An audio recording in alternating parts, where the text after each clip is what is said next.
우리가 함께 나눌 말씀은 창세기 2장 4절부터 17절 말씀입니다. 우리 한 절씩 교독하겠습니다.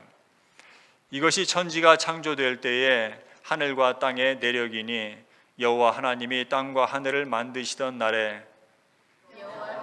여호와 하나님이 땅에 비를 내리지 아니하셨고 땅을 갈 사람도 없었으므로 들에는 초목이 아직 없었고 밭에는 채소가 나지 아니하였으며 안개만 땅에서 올라와 온 지면을 적셨더라. 여호와 하나님이 땅의 흙으로 사람을 지으시고 생기를 그 코에 불어넣으시니 사람이 생명이 되니라. 여호와 하나님이 동방의 에덴의 동산을 창설하시고 그 지으신 사람을 거기 두시니라.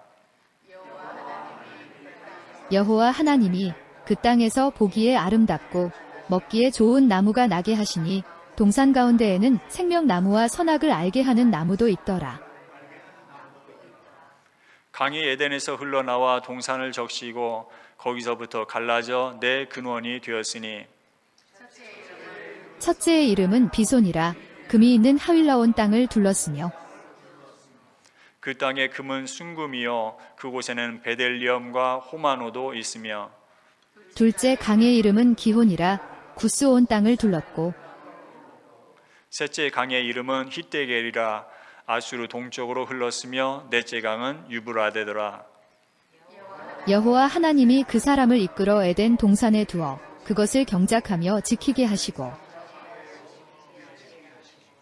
여호와 하나님이 그 사람에게 명하여 이르시되 동산 각종 나무의 열매는 내가 임으로 먹되 선악을 알게 하는 나무의 열매는 먹지 말라. 내가 먹는 날에는 반드시 죽으리라 하시니라. 아멘. 아멘.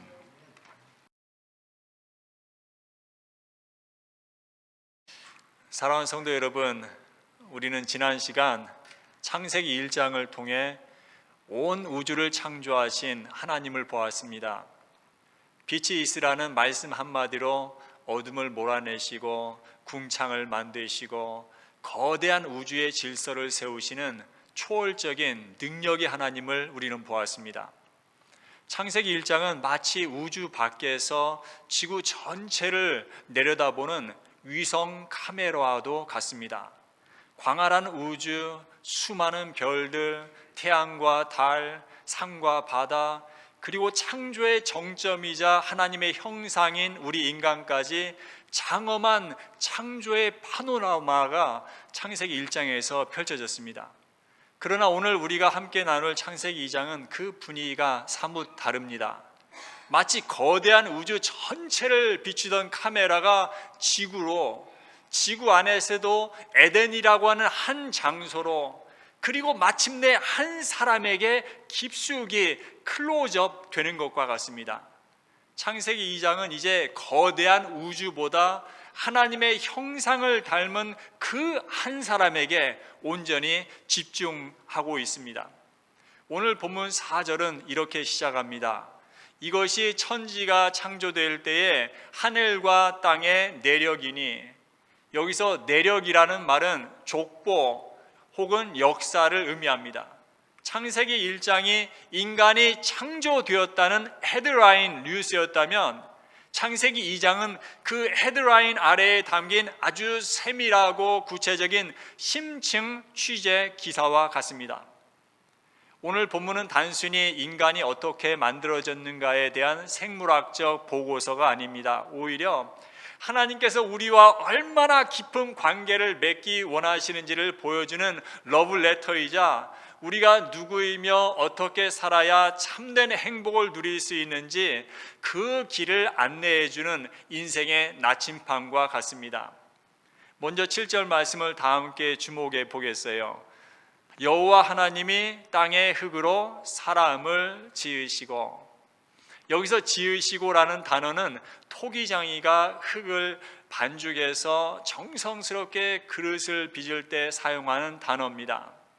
하나님은 저 멀리서 말씀으로만 사람아 생겨나라 그렇게 하지 않으셨어요. 친히 허리를 굽히시고 손에 흙을 묻히시고 당신의 따뜻한 손길로 우리를 빚으셨습니다. 이것은 우리를 향한 하나님의 지극한 정성과 사랑을 의미합니다. 그런데 여러분, 하나님께서 그토록 정성스럽게 어루만지신 재료가 과연 무엇이었어요? 금이나 다이아몬드 같은 귀한 보석이었을까요? 아닙니다. 하나님이 선택하신 재료는 너무나 평범한 것이었어요. 성경은 우리의 재료가 땅의 티끌, 곧 먼지라고 말씀합니다. 실제로 현대 과학이 발달한 뒤 사람의 몸을 화학적으로 분석해 보았더니 아주 놀라운 결과가 나왔습니다. 인체를 구성하는 주 성분인 산소, 탄소, 수소, 질소는 물론이고 뼈를 이루는 칼슘과 인, 혈액 속의 철분까지 흙 속에 있는 성분과 우리 몸의 성분이 정확히 일치한다는 것입니다.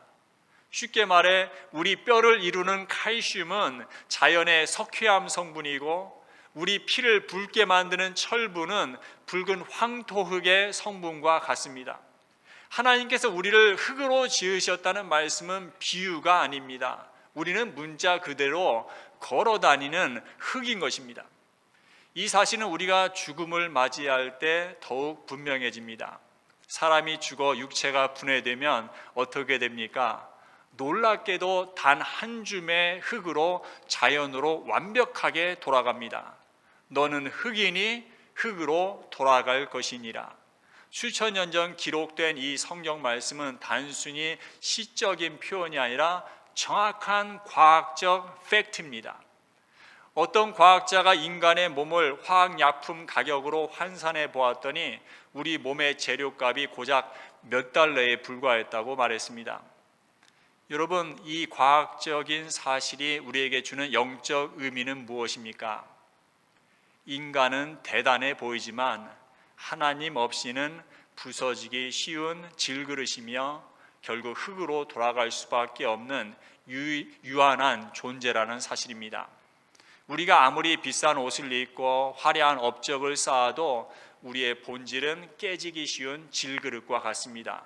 이것을 인정하는 것이 바로 겸손입니다. 어느 날 5살 난 꼬마 지우가 주일학교에서 창세기 말씀을 배우고 집으로 돌아왔어요. 그날의 주제는 하나님께서 흙으로 사람을 빚으셨다는 내용이었습니다. 아이는 그 말씀이 꽤나 충격적이었는지 집에 오자마자 엄마에게 물었어요. 엄마, 목사님이 그러시는데 사람이 흙으로 만들어졌대요. 정말이에요? 우리가 다 먼지였어요? 엄마는 아이의 호기심 어린 눈을 바라보며 미소 지으며 대답했어요. 그럼 맞단다. 하나님이 흙을 빚어서 우리를 만드셨고 나중에 우리가 하늘나라 갈 때는 다시 흙으로 돌아간단다. 며칠 후 엄마가 대청소를 하느라 분주한 시간이었습니다. 지우는 장난감을 찾으려 했는지 침대 밑으로 엉금엉금 기어 들어갔어요. 잠시 후 침대 밑에서 지우의 다급하고 놀란 목소리가 들려왔습니다. 엄마, 빨리 좀 와보세요. 큰일 났어요. 엄마는 아이가 다친 줄 알고 깜짝 놀라 하던 일을 멈추고 달려갔습니다. 왜 그러니? 무슨 일이야? 침대 밑에서 고개를 내민 지우는 눈을 동그랗게 뜨고 침대 깊숙한 곳에 있는 주먹만한 먼지 뭉치를 손가락으로 가리키며 아주 심각한 표정으로 말했습니다. 엄마, 저기 좀 보세요. 여기 누군가 사람이 되려다 만 게 있어요. 아이는 뭉쳐진 먼지 덩어리를 보고 하나님이 사람을 빚으시다가 중간에 멈추신 미완성의 사람이라고 생각했던 것입니다. 사랑하는 성도 여러분, 그렇습니다. 그 먼지 뭉치가 바로 우리의 본질입니다. 우리가 대단한 학식을 갖추고 근사한 옷을 입고 화려한 조명 아래 서 있을지라도 하나님의 생기가 없으면 우리는 그저 침대 밑에 굴러다니는 먼지 뭉치와 다를 바 없는 존재입니다. 우리는 흙에서 와서 흙으로 돌아갈 존재임을 기억해야 합니다. 내가 흙임을 인정할 때 내 안에 생기를 불어 넣어주신 하나님의 은혜가 얼마나 크고 놀라운지 비로소 깨닫게 됩니다. 7절 말씀에 여호와 하나님이 땅에 흙으로 사람을 지으시고 생기를 그 코에 불어넣으시니 사람이 생명이 되니라. 하나님의 흙덩이에 당신의 생기를 불어넣으셨습니다. 동물들도 흙으로 지어졌지만 하나님이 직접 생기를 불어넣으신 존재는 오직 인간뿐입니다. 그제야 사람은 생명, 즉 살아있는 영적 존재가 되었습니다. 우리가 존귀한 이유는 우리의 탁월함 때문이 아니라 흙 같은 우리에게 하나님께서 당신의 생기를 담아 주셨기 때문입니다. 먼지에 불과한 우리는 자랑할 것이 없지만 하나님의 영이 우리 안에 거하시기에 감히 값을 매길 수 없는 존재가 되었습니다. 여러분 혹시 세계 최고의 명품 바이올린으로 불리는 스트라디바리우스를 아십니까? 이 악기는 부르는 게 값일 정도로 아주 비싸요. 때로는 한 대에 수백억 원이 넘는 가격에 거래되기도 합니다. 하지만 냉정하게 이 바이올린의 재료를 뜯어보면 어떨까요?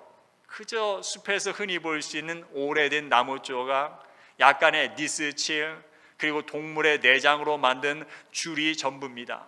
재료값으로만 따진다면 불과 몇만 원도 되지 않는 아주 평범한 것들에 불과합니다. 그러나 그 평범한 나무 조각에 거장 안토니오 스트라디바리의 손길이 닿고 그의 숨결과 기술이 스며들었을 때 그것은 단순한 나무가 아니라 인류 최고의 악기로 다시 태어났습니다. 하찮은 재료가 값을 매길 수 없는 보물이 된 것입니다. 재료가 좋아서 명품이 된 것이 아닙니다. 만든 이가 위대하기에 명품이 된 것입니다. 우리 인생도 똑같습니다. 세상은 자꾸만 우리의 재료를 가지고 평가하려 하죠. 학벌이라고 하는 재료, 재산이라고 하는 재료, 외모라는 재료를 봅니다. 그러나 하나님은 우리에게 말씀하십니다. 너는 흙이다. 그러나 내가 나의 생기를, 나의 영을 너에게 불어넣었다. 우리의 가치는 내가 금가루냐 흙가루냐에 있지 않습니다. 내 안에 누가 계시느냐, 내가 누구의 손에 붙들려 있느냐에 달려 있습니다. 오늘날 많은 현대인이 깊은 공허함을 느끼는 이유가 뭡니까? 무엇 때문에 그렇게 깊은 공허함을 느껴요? 바로 생명의 근원 되신 하나님과의 연결이 끊어진 채 오직 육체의 필요, 즉 흙의 속성만 채우려 하기 때문입니다. 좋은 음식, 좋은 집, 화려한 명품으로 우리 겉사람인 흙을 아무리 덧칠해 보십시오. 내면 깊은 곳에 하나님의 영, 하나님의 생기가 없으면 우리는 그저 화려하게 장식된 흙덩이에 불과합니다. 영적으로는 이미 죽은 자와 다를 바 없습니다. 오직 하나님의 생기가 우리 안에 머물 때 비로소 우리는 살아있는 존재, 참된 인간이 됩니다. 하나님께서는 이렇게 사람을 만드신 후 그를 척박한 황무지에 내버려 두지 않으셨습니다. 8절에 보니까 여호와 하나님이 동방의 에덴에 동산을 창설하시고 그 지으신 사람을 거기 두시니라. 하나님은 아담에게 자, 이제부터 네가 살 집은 네가 짓고 네가 먹을 양식은 네가 밭을 갈아 해결해라. 그러면 내가 복을 주마. 그렇게 말씀하지 않으셨습니다. 하나님이 먼저 에덴을 완벽하게 준비해 놓으셨어요. 5절 6절에 보면 당시 에덴은 비가 내리지 않아도 물이 풍족한 곳이었습니다. 하늘에서 내리는 비에 의존할 필요가 없는 그야말로 완벽한 환경이었어요. 성경 역사를 보면 비가 인간의 생사를 좌우하는 심판과 은혜의 도구가 된 것은 죄가 세상에 가득했던 노아의 홍수 사건 이후부터입니다. 타락 이전의 에덴은 땅에서 솟아오르는 안개와 수맥만으로도 온 지면을 적시는 완벽한 자동 스프링클러 시스템을 갖추고 있었습니다. 그곳에는 가시덤불도 없었고요, 아담이 생존을 위해 땀을 흘려야만 하는 고된 노동도 없는 완전한 낙원이었습니다. 어디 그뿐인가요? 에덴에서 솟아난 물줄기는 네 갈래로 나뉘어서 온 땅을 적셨습니다. 비손, 기혼, 히데겔, 유브라데라는 거대한 강들이 흐르고 그곳에는 순금과 베델리엄, 호마노 같은 보석들이 가득했습니다. 9절 말씀에 보니까 하나님께서는 에덴에 보기에 아름답고 먹기에 좋은 나무가 가득하게 하셨습니다. 여러분 생각해 보세요. 하나님께서는 꽃들을 그냥 밋밋한 흑백으로 만드실 수도 있었습니다. 하지만 우리 눈을 즐겁게 하시려고 온갖 알록달록한 색채와 아름다움을 입혀주셨습니다. 음식도 마찬가지예요. 그저 생존을 위해 필요한 영양소만 있는 아무 맛도 없는 알약처럼 만드실 수도 있었습니다. 하지만 우리가 먹는 즐거움, 맛보는 행복을 누리라고 달콤하고 상큼한 다양한 맛과 향기를 선물해 주셨습니다. 하나님께서 왜 이렇게까지 섬세하게 신경을 쓰셨을까요? 그 이유는 단 하나, 당신의 형상대로 지은 우리를 그만큼 끔찍이도 아끼고 사랑하시기 때문입니다. 아담은 그 에덴 동산에서 어떤 결핍도 느끼지 않는 진정 모든 것을 가진 행복한 사람이었습니다. 그렇다면 아담은 그 완벽한 에덴 동산에서 놀기만 했을까요? 흔히 우리는 천국을 떠올릴 때 야자수 그늘 아래 누워가지고 할 일 없이 쉬는 모습을 상상하곤 합니다. 하지만 15절 말씀 보세요. 그것을 경작하며 지키게 하시고, 이 말씀은 인간의 타락 이전, 즉 죄가 들어오기 전에도 이미 거룩한 노동이 있었음을 보여줍니다. 그러나 이때의 노동은 고통스러운 고역이 아니라 기쁨이자 축복이었습니다. 여기서 경작하다라고 하는 단어는 섬기다, 예배하다는 뜻을 내포하고 있습니다. 또한 지키다는 단어는 하나님의 말씀을 소중히 간직하고 하나님의 질서를 보존한다는 뜻입니다. 즉 아담의 노동은 단순한 육체 노동이 아니라 하나님이 주신 환경을 잘 관리하며 하나님을 섬기고 높이는 거룩한 영적 예배의 행위였습니다. 이 원리는 오늘 우리에게도 동일합니다. 우리가 직장에서 가정에서 하는 일은 단순한 생계 수단을 넘어 하나님이 만드신 세상을 아름답게 가꾸는 왕 같은 제사장의 사명임을 기억해야 합니다. 정원사가 꽃을 가꾸며 기쁨을 느끼듯 우리에게 맡겨진 일터가 하나님이 주신 나의 작은 에덴임을 기억하고 일할 때 그곳은 쳇바퀴 도는 고역의 현장이 아니라 하나님의 기쁨이 넘치는 장소로 변화될 것입니다. 그런데 하나님께서는 이 풍요롭고 자유로운 에덴의 삶이 영원히 지속되기 위해 아담이 반드시 기억해야 할 한 가지 절대적인 기준을 동산 한복판에 세우셨습니다. 에덴 동산에는 매우 중요한 두 그루의 나무가 있었습니다. 하나는 생명나무요, 다른 하나는 선악을 알게 하는 나무, 선악과입니다. 17절 말씀 보세요. 선악을 알게 하는 나무의 열매는 먹지 말라. 내가 먹는 날에는 반드시 죽으리라 하시니라. 많은 분들이 이렇게 묻곤 하죠. 하나님은 왜 하필 그 위험한 선악과를 동산 한가운데 두셔서 인간을 시험에 들게 하셨죠?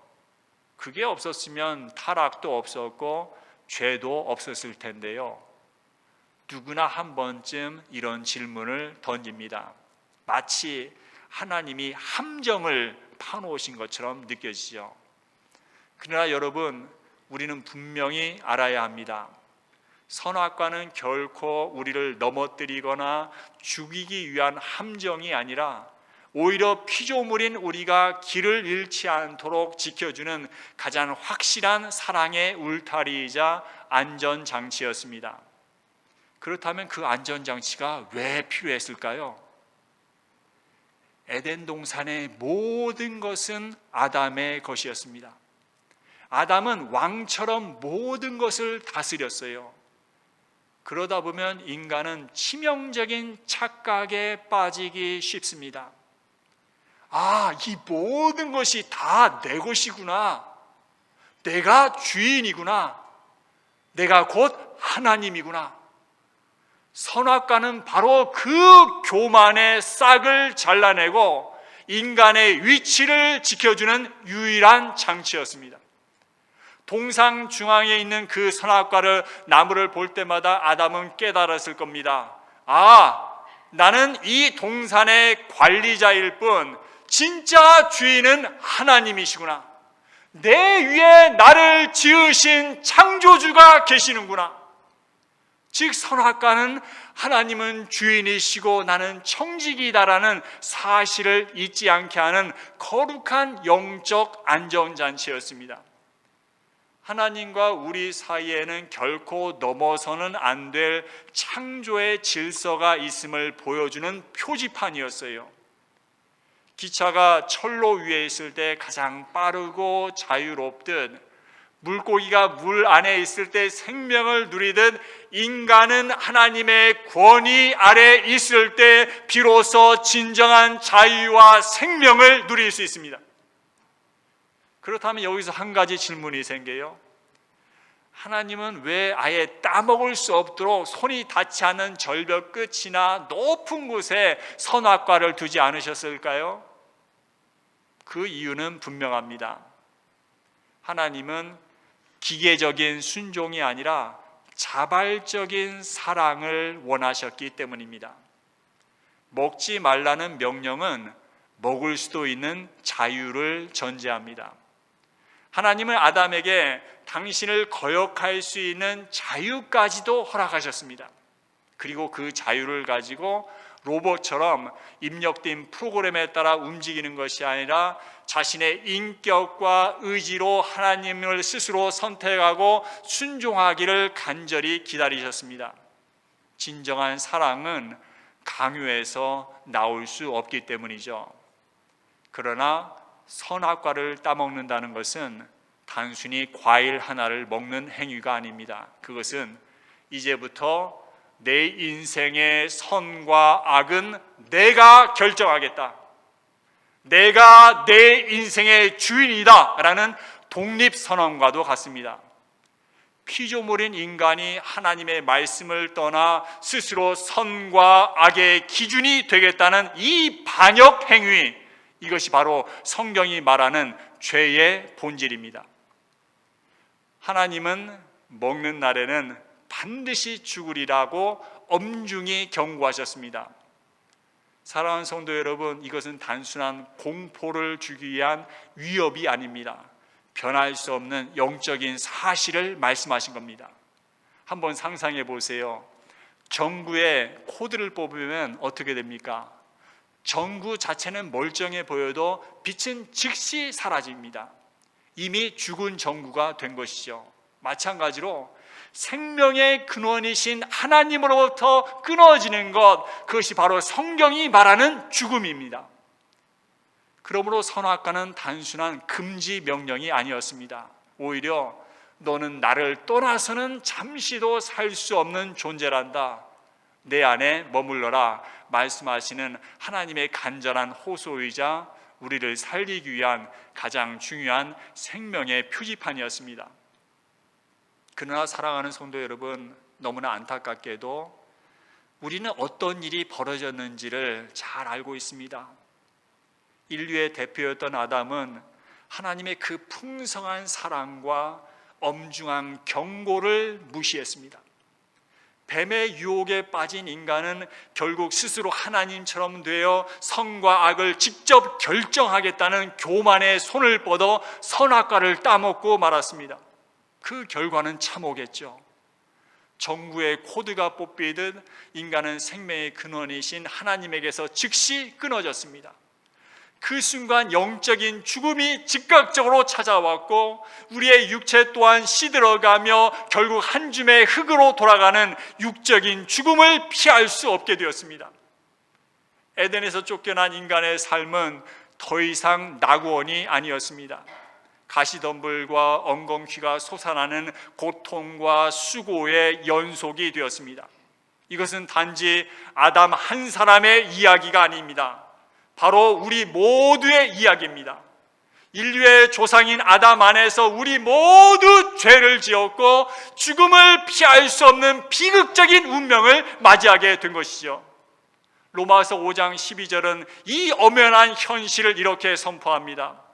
그러므로 한 사람으로 말미암아 죄가 세상에 들어오고 죄로 말미암아 사망이 들어왔나니 이와 같이 모든 사람이 죄를 지었으므로 사망이 모든 사람에게 이르렀느니라. 여러분, 여기서 모든 것이 끝났다고 하면 인류에겐 소망은 없었을 겁니다. 하지만 바로 이 절망의 끝자락에서 놀라운 복음이 선포됩니다. 하나님은 실패한 우리를 결코 포기하지 않으셨어요. 하나님은 아담이 실패한 그 자리에서 인류를 구원할 마지막 아담이신 예수 그리스도를 보내셨습니다. 그래서 고린도전서 15장 45절은 이렇게 증언합니다. 첫사람 아담은 생명이 되었다 함과 같이 마지막 아담은 살려주는 영이 되었나니. 두 사람을 비교해 보세요. 첫 번째 아담은 모든 것이 풍요로운 에덴 동산에서 배부른 상태로 유혹을 받아서 탐욕에 져서 실패했습니다. 그러나 두 번째 아담 예수님은 황량한 광야에서 40일을 굶주리신 극한의 상황에서도 오직 말씀으로 사탄을 물리치셨어요. 첫 번째 아담은 내 뜻대로 하옵소서 라고 하면서 선악과를 취해서 우리에게 죽음을 가져왔지만, 두 번째 아담 예수님은 겟세마네 동산에서 땀방울이 핏방울이 되도록 기도하시며 내 뜻대로 마옵시고 아버지의 뜻대로 하옵소서라고 순종하심으로 우리에게 생명을 주셨습니다. 그리고 예수님은 또 다른 나무에 달리셨어요. 바로 십자가라고 하는 저주의 나무입니다. 베드로전서 2장 24절은 이렇게 말씀해요. 친히 나무에 달려 그 몸으로 우리 죄를 담당하셨으니 네가 먹는 날에는 정령 죽으리라 하셨던 그 엄중한 심판을 예수님께서는 십자가 위에서 우리 대신 온몸으로 받아내셨습니다. 예수님이 십자가에서 엘리 엘리 라마 사박다니 나의 하나님 어찌하여 나를 버리셨나이까 라고 절규하실 때 그분은 창세 이래 단 한 번도 끊어진 적 없었던 성부 하나님과의 단절, 즉 지옥의 고통을 맛보고 계셨습니다. 우리가 마땅히 받아야 할 영적 죽음의 독배를 예수님은 남김없이 다 들이키셨어요. 우리를 대신하여 하나님께 철저히 외면당하시고 버림받으셨습니다. 왜입니까? 아담의 죄로 인해 닫혀버린 생명나무로 가는 길을 우리에게 다시 열어주시기 위해서였습니다. 바로 이 시간 주님은 헛된 곳에서 방황하는 우리를 또 다른 나무, 생명을 주는 십자가 나무 아래로 초청하십니다. 그리고 이렇게 말씀하세요. 사랑하는 아들, 딸아, 네가 흙이라는 사실을 부끄러워하지 마라. 나는 그 흙 속에 나의 생명을 담기를 원한다.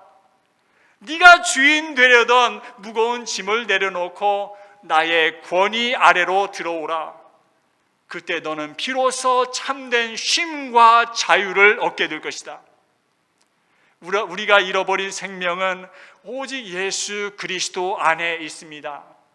부활하신 주님이 제자들에게 나타나 숨을 내쉬며 성령을 받으라 하셨던 것처럼 죄로 인해 빠져나갔던 하나님의 생기를 예수님이 다시 우리 안에 불어넣어 주십니다. 그때 우리 안에 그리스도의 생기가 가득 차고요, 우리 삶의 자리가 주님이 거니시는 기쁨의 동산 에덴으로 회복이 될 겁니다. 이제 누구든지 예수 그리스도를 나의 구주로 믿고 영접한 자는 요한계시록 22장이 보여주는 영원한 천국에서 다시금 그 생명나무의 열매를 마음껏 먹는 축복을 누리게 될 겁니다. 더 나아가 주님의 약속처럼 정말 예수님을 믿는 자는 그 배에서 생수의 강이 흘러나와 메마른 땅을 적시는 축복의 통로가 될 겁니다. 마치 에덴에서 솟아난 4개의 강이 담을 넘어서 온 땅을 적셨던 것처럼 여러분을 통해 흘러나온 복음의 생수가 여러분의 가정과 일터 그리고 세상을 살리게 될 것입니다. 그러므로 사랑하는 성도 여러분, 여전히 내 힘으로 선과 악을 판단하며 내가 내 인생의 주인이 되어 아둥바둥 살아가는 고단한 선악과의 삶을 이제 멈추십시오. 대신 흙으로 지어진 우리의 육체 속에 예수 그리스도의 말씀과 그분의 영을 충만히 채우는 생명나무의 삶을 선택하십시오. 그리하여 이 세상 한복판에서 가정과 일터라는 우리에게 주신 동산을 거룩하게 경작하고 지키며 죽어가는 영혼들에게 생기를 전하는 예수님을 닮은 살려주는 영으로 살아가는 저와 여러분 모두가 되시기를 주님의 이름으로 축원합니다. 이 시간 우리 다 함께 일어나셔서 우리 함께 찬양하겠어요. 주와 같이 길 가는 것 즐거운 일 아닌가. 여러분 다른 길로 가지 마세요. 주님과 같이 길 가는 것이 가장 즐거운 길이고 그게 생명의 길입니다. 그래서 한 걸음 한 걸음 여러분 이제부터 내가 주님의 말씀을 따라서 가기를 원합니다. 그 믿음의 고백으로 우리 한번 같이 찬양하기를 원합니다. 주와 같이 길 가는 것 즐거운 일 아닌가. 우리 주님 걸어가신 발자취를 밟겠네. 한 걸음 한 걸음 주 예수와 함께 날마다 날마다 우리 걸어가리. 어린아이 같은 우리 미련하고 약하나 주의 손에 이끌려 생명길로 가겠네. 한 걸음 한 걸음 주 예수와 함께 날마다 날마다 우리 걸어가리. 꽃이 피는 들판이나 험한 골짜기라도 주가 인도하는 대로 주와 같이 가겠네. 한 걸음 한 걸음 주 예수와 함께 날마다 날마다 우리 걸어가리. 옛 선지자 에녹같이 우리 들로 천국에 들려 올라갈 때까지 주와 같이 걷겠네. 한 걸음 한 걸음 주 예수와 함께 날마다 날마다 우리 걸어가리. 이 시간 오늘 주신 말씀 붙들고 함께 기도하겠습니다. 내가 주인 되어 살아가던 선악과의 삶을 십자가 앞에 내려놓고 이제 흑인 내 안에 하나님의 생명의 말씀과 오직 예수 그리스도의 생기를 채우사 가정과 일터를 에덴으로 회복시키는 살려주는 영으로 살게 하옵소서. 이제 우리 같이 기도하겠습니다. 하나님 아버지 주님의 은혜를 감사합니다.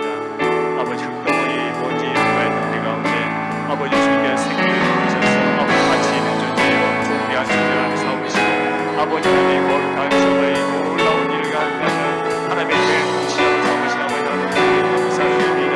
아버지 하나님 주님 그 놀라운 내를 저버 잊어버리고 아버지 내가 선한 나의 삶을 아버지 살고 아버지 하나님 같이 들어가는 그 교만으로 말미암아 하나님 말씀을 떠나고 하나님의 법을 떠나고 하나님을 떠났던 아버지 그 어리석음을 하나님 용서하시고 아버지 이 시간 저버 이 시간 주님 앞에 드리며 십자가 보이신 앞에 나아갑니다. 아버지 우리가 내 새로운 영을 하나님 부어주시길 원합니다. 이제 내 삶을 내가 경험하며 내 뜻대로 살지 않게 하시고 아버지 하나님의 저 말씀을 따라가며 하나님의 권위 안에 서게 도와주시며 아버지 그 권위 안에서 오는 참신과 아버지의 자유를 누려갈 수 있는 도와주시며 하나님이 창조하신 그 놀라운 점을 축복을 통해서 흘러가게 도와주시며 하나님의 계획하신 아버지 그 놀라운 점의 삶이 우리 가운데 펼쳐져 나갈 수 있도록 도와주셔서 아버지 이제는 죽어있는 영이 아니요 아버지 살려있는 영이요 아버지 또한 주님처럼 담아 살려준 영으로서 우리 모두가 서게 도와주시며 주님께 맡겨지는 모든 일터와 우리의 작은 에덴 동산을 잘 가꾸고 경장하게 도와주시며 하나님 영광을 귀한 통으로 사용될 수 있도록 도와주시며 우리가 통해서 아버지의 귀한 복이 흘러가는 아버지 우리 모두가 사용될 수 있도록 주님 도와주시옵소서. 주님께서 아버지 축복하시고 다스리셔서 우리가 회복하는 순간에 감사합니다. 아버지 그리스도를 통해서 우리를 세우게 하신 아버지 감사합니다. 아버지 이 시간 주의 오늘 충만을 채우시고 온전히 저버에 내 생각을 내놓게 하시며 하나님의 길로 행하는 아버지 승리의 길이 아버지 시작되어질 수 있도록 도와주셔서 아버지 하나님이 주신 아버지 귀한 은혜의 축복을 하나 놓치지 않게 하시고 아버지 다 누리게 도와주시며 아버지가 명성의 생명에 도와주시며 하나님 오시게 힘이 좋은 이상으로 서게 도와주시며 아버지 영광스러운 삶 가운데 우리 모두가 설 수 있도록 주께 축복하시고 다스리시고 인도하여 주시옵소서. 함께 하신 아버지 감사합니다. 사랑과 은혜가 풍성하신 하나님 아버지 오늘 창세기 말씀을 통해 우리가 누구인지 다시금 깨닫게 하시니 감사합니다. 우리는 그동안 내가 내 인생의 주인인 양 착각하며 살았습니다.